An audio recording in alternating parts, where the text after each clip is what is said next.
This channel does not promote any violent, harmful, or illegal activities. All content provided by this channel is meant for an educational purpose only. নমস্কার বন্ধুরা, ধরুন কেউ একজন পাহাড়ের চূড়ায় উঠে উল্লাসে নাচতে শুরু করলো, কিন্তু নিচে যে খাদ সেটা সে খেয়ালই করলো না। ঠিক তখনই পা ফসকে পড়ে গেল নিচের গভীর খাদে। আর এই দৃশ্যটা বাস্তবে ঘটলে ভয়াবহ লাগতো। ঠিক তেমনটাই ঘটছে আমেরিকার রাজনীতিতে। আর যার সাথে এটা হচ্ছে তিনি হলেন ডোনাল্ড ট্রাম্প।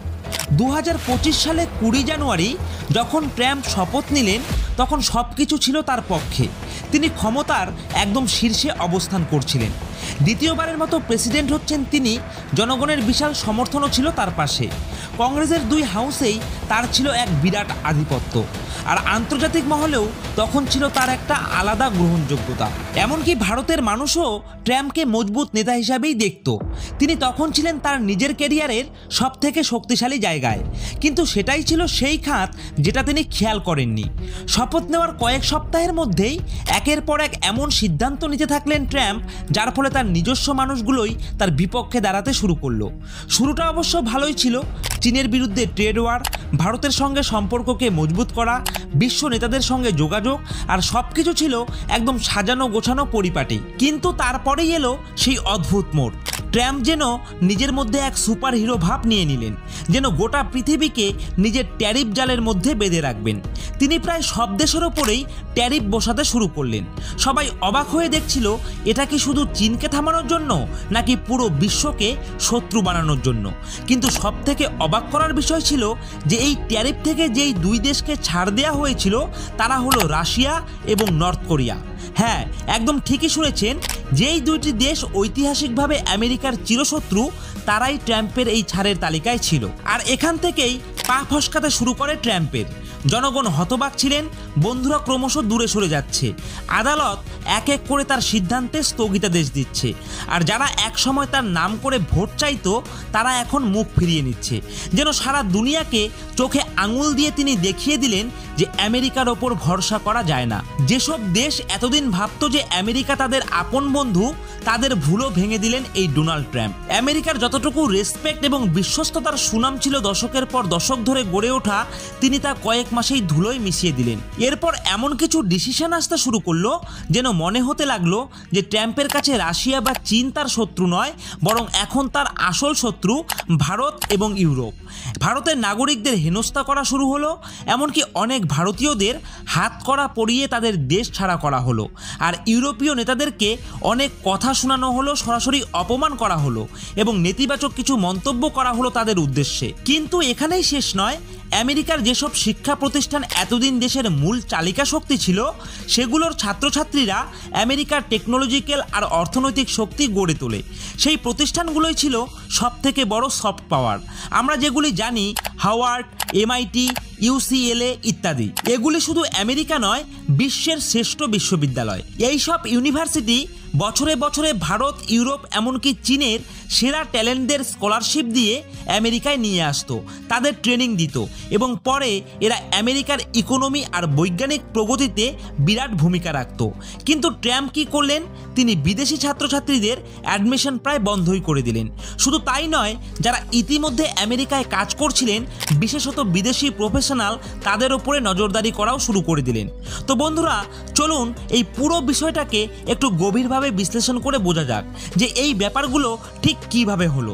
দেখুন, ভারত থেকে লাখ লাখ মানুষ আমেরিকায় কাজ করতে যায়, আর এরা কেবল আমেরিকার অফিসের চাকরি করে না, অনেকে এমন সব কঠিন কাজ করে যা সেখানকার স্থানীয় মানুষেরাও করতে চায় না। এখন তারা সেই টাকা জমিয়ে ভারতে তাদের পরিবারকে পাঠায়, আর এতে সরাসরি ভারতের অর্থনীতি উপকৃত হয়। এই টাকা আসে ডলারের আকারে। যেসব ভারতীয়রা আমেরিকায় কাজ করেন, তারা সেই ডলার নিজেদের আত্মীয়দের পাঠান, আর ভারত সরকার আপনার আমার সেই ডলার দেশের রিজার্ভে তুলে নেয়। তার বদলে পরিবারকে দেয় ভারতীয় মুদ্রা, অর্থাৎ টাকা। ফলে দেশেও টাকা ঘোরে আর ডলার জমে ফরেন রিজার্ভে, অর্থাৎ এখানে ভারতের অর্থনৈতিকভাবে লাভ হয়। কিন্তু ট্রাম্পের কাছে এটা একদমই সহ্য হয়নি। তিনি সরাসরি এই রেমিটেন্সের ওপরে 5% ট্যাক্স বসিয়ে দিলেন। মানে সাধারণ পরিশ্রমী মানুষের রক্ত ঘামে রোজগার করার টাকাতেও এবার কুঠারাঘাত করলেন ডোনাল্ড ট্রাম্প। আর এখানেই শেষ নয়, তিনি যখন প্রেসিডেন্ট হয়েছিলেন তখন তিনি প্রতিশ্রুতি দিয়েছিলেন যে ইউক্রেন যুদ্ধ তিনি শেষ করবেন, কিন্তু বাস্তবে এমন একটা নীতি এলো যা দেখে মানুষ একেবারে হতবাক হয়ে পড়লেন। কখনো তিনি রাশিয়ার পক্ষে, আবার কখনো তিনি ইউক্রেনের। একসময় পুতিনের ঘনিষ্ঠ হয়েছিলেন, আবার পরের মুহূর্তেই জেলেনস্কির প্রশংসাও করেছিলেন। এই সব কিছুর ঘোর পেঁচে আমেরিকার মানুষও কিন্তু কনফিউজড হয়ে গেছে, তারা দিশেহারা হয়ে পড়েছেন। আর এত কাণ্ডের পর অবশেষে আমেরিকার আদালত ট্রাম্পকে কঠোর বার্তা দিতে শুরু করলো। প্রথমে সুপ্রিম কোর্ট রেসিপ্রোকাল ট্যারিফ বিল, যেখানে ট্রাম্প চেয়েছিলেন যে সব দেশের ওপর এক এক করে ট্যাক্স চাপাতে, সেই বিলকে বাতিল করে দিল। মাত্র 4 মাস ধরে তৈরি করা সেই বিল এক ঝটকায় উড়িয়ে দিল আদালত। তাছাড়াও যেটা নিয়ে তিনি সবথেকে বেশি সরব ছিলেন, যে বিদেশি ছাত্রদের স্কলারশিপ বন্ধ করা এবং ইউনিভার্সিটির ফান্ড কাটা, সেগুলিও আদালত আটকে দিলেন। এখানেই ক্ষান্ত না হয়ে সুপ্রিম কোর্ট স্পষ্টভাবে জানিয়ে দেয় যে হ্যাঁ, আপনি প্রেসিডেন্ট বটে, কিন্তু আপনার ক্ষমতারও একটা লিমিট রয়েছে। আপনি যদি সেই লিমিটকে ক্রস করেন তাহলে আদালত হস্তক্ষেপ করবেই। আরও অবাক করার মতন তথ্য হলো যে গত 4 মাসে ট্রাম্প যতগুলো ডিসিশন নিয়েছেন তার প্রায় 80% সিদ্ধান্তই আমেরিকার সুপ্রিম কোর্ট স্টে করে দিয়েছে বা হোল্ড করে দিয়েছে, কিংবা রিভিউর জন্য থামিয়ে রেখেছে। এমনকি যে বিলটা কংগ্রেস পাশ করেছিল ট্রাম্পের অনুরোধে, সেটাও আপাতত স্টে করে দিয়েছে আদালত। কারণ এই বিলের মধ্যেই বিভিন্ন ধরনের বিতর্কিত ট্যাক্সের প্রস্তাব ছিল, যা নিয়ে ইলন মাস্ক সহ বহু ইন্ডাস্ট্রি লিডার অসন্তুষ্ট ছিলেন। ট্রাম্প নিজে যে বিলকে নিজের জীবনের সবথেকে বড় বিল বলে ঘোষণা করেছিলেন, সেই বিলটাও কিন্তু বাতিল হয়ে গেছে। এখানেই শেষ নয়, এক এক করে তার সব ঘনিষ্ঠ বন্ধু আর সঙ্গীরা তাকে ছেড়ে যেতে শুরু করেছেন। সবার আগে ইলন মাস্ক, যিনি ট্রাম্প অ্যাডমিনিস্ট্রেশনের সঙ্গে কাজ করার জন্য একটি বড় পদ গ্রহণ করেছিলেন, তিনি প্রকাশ্যে সেই পদ থেকে ইস্তফা দিয়েছেন এবং ট্রাম্প অ্যাডমিনিস্ট্রেশনের সঙ্গে সম্পর্ককে ছিন্ন করেছেন। তারপর ধীরে ধীরে ট্রাম্পের নিজের ক্যাবিনেটের লোকেরাও মুখ ফিরিয়ে নিচ্ছেন। আর এখন অবস্থা এমন যে ট্রাম্পের নিজের পার্টি, রিপাবলিকান পার্টির মধ্যেই এক বিরোধী গোষ্ঠী তৈরি হয়ে গেছে, যার নামই হয়ে গেছে রিপাবলিকানস অ্যাগেনস্ট ট্রাম্প। সবচেয়ে ভয়ানক খবর ট্রাম্পের জন্য হলো যে মাত্র 4 মাসের মধ্যেই তার জনপ্রিয়তার ভয়ঙ্কর পতন দেখা যাচ্ছে। অন স্ক্রিনে আপনি যে ট্র্যাকার রিপোর্টটি দেখতে পাচ্ছেন, সেটা অনুযায়ী ট্রাম্পের ডিসঅ্যাপ্রুভাল রেট এখন 52% ছাড়িয়ে গেছে। অর্থাৎ যদি আজই আমেরিকায় ভোট হয় তাহলে দেশের অধিকাংশ মানুষ তার বিরুদ্ধে ভোট দেবে। একসময় তার অ্যাপ্রুভাল রেটিং ছিল 56%, সেটা এখন নেমে দাঁড়িয়েছে মাত্র 40 থেকে 42%-এ। এই পতনের কারণ একটাই, ট্রাম্পের ভুল সিদ্ধান্তের পর ভুল সিদ্ধান্ত। যদি তিনি শপথ নেওয়ার পর শুধু চীনের বিরুদ্ধে ট্রেড ওয়ার চালু করতেন, তাহলে সারা বিশ্বের দেশগুলি তার পাশে থাকতো। যে প্রতিশ্রুতি তিনি দিয়েছিলেন যে চীনকে কখনো আমেরিকার ওপরে উঠতে দেব না, তা বাস্তবে রূপ নিত। আর ট্রেড ডেফিসিয়েন্ট কমানোর জন্য যে প্রতিশ্রুতি ছিল, সেটাও চীনের ওপর ট্যারিফ বসালেই পূর্ণ হতো। তাহলেই আমেরিকার অর্থনীতিও ঘুরে দাঁড়াতো। কিন্তু এখন তিনি মোটামুটি সবার এগেনস্টেই চলছেন। নেতৃত্ব মানে শুধু শক্তি প্রদর্শন নয়, বরং তা হলো সময় উপযোগী এবং বিচক্ষণ সিদ্ধান্ত নেওয়া। ডোনাল্ড ট্রাম্পের ঘটনাগুলি থেকে আমরা দেখতে পাচ্ছি, যেখানে ভবিষ্যতে নিরাপত্তার বদলে স্বার্থ আর জেদের সিদ্ধান্ত বড় হয়ে ওঠে, সেখানেই কিন্তু তৈরি হয় সমস্যা। আজ তার জনপ্রিয়তা যেমন তলানির দিকে, তেমনই তার নেওয়া একাধিক সিদ্ধান্ত আদালতের দ্বারস্থ হচ্ছে বা সংশোধিত হতে বাধ্য হচ্ছে।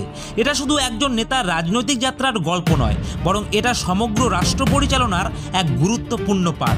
যে ভুল সিদ্ধান্ত এক দেশে নেওয়া হয়, কিন্তু তার প্রভাব গোটা বিশ্বে ছড়িয়ে পড়ে। তাই এই ঘটনাটিকে শুধু ট্রাম্প বা আমেরিকার রাজনীতি হিসাবে না দেখে জিওপলিটিক্সের পরিবর্তনশীল রূপ হিসেবেও দেখা দরকার। তো বন্ধুরা, আশা করছি গোটা বিষয়টা আপনাদেরকে ভালোভাবে বুঝিয়ে বলতে পারলাম। এখন আপনাদের কাছে আমার একটি প্রশ্ন, ভারতের কি এই মুহূর্তেই আমেরিকার ট্যারিফ নীতির বিরুদ্ধে কোনো বড়সড় পদক্ষেপ নেওয়া উচিত, নাকি আমেরিকার সঙ্গে তাল মিলিয়ে কূটনৈতিকভাবে ভারতের এগিয়ে যাওয়া উচিত? নিচের কমেন্ট বক্সে আপনার গুরুত্বপূর্ণ মতামত কমেন্ট করে জানান। আপনাদের প্রত্যেকের কমেন্ট পড়ার জন্য আমি কিন্তু নিজে অপেক্ষা করে থাকি। তো বন্ধুরা, আজকের এই ভিডিওটা যদি আপনাদের ভালো লেগে থাকে, তাহলে অবশ্যই ভিডিওটিতে একটি লাইক করে দেবেন, আর এই ভিডিওটিকে প্রচুর পরিমাণে আপনারা আপনাদের বন্ধুদের সঙ্গে শেয়ার করে দেবেন। আর এই ধরনের নতুন অ্যানালাইসিস এবং গভীর পর্যবেক্ষণের জন্য এখনই আপনারা আমাদের এই নিউজ জিওপলিটিক্স ইউটিউব চ্যানেলটিকে সাবস্ক্রাইব করে দিয়ে পাশে থাকা বেল আইকনটিকে বাজিয়ে দেবেন। তো বন্ধুরা, আজকের ভিডিওটা এখানেই শেষ করছি। জয় হিন্দ, জয় ভারত।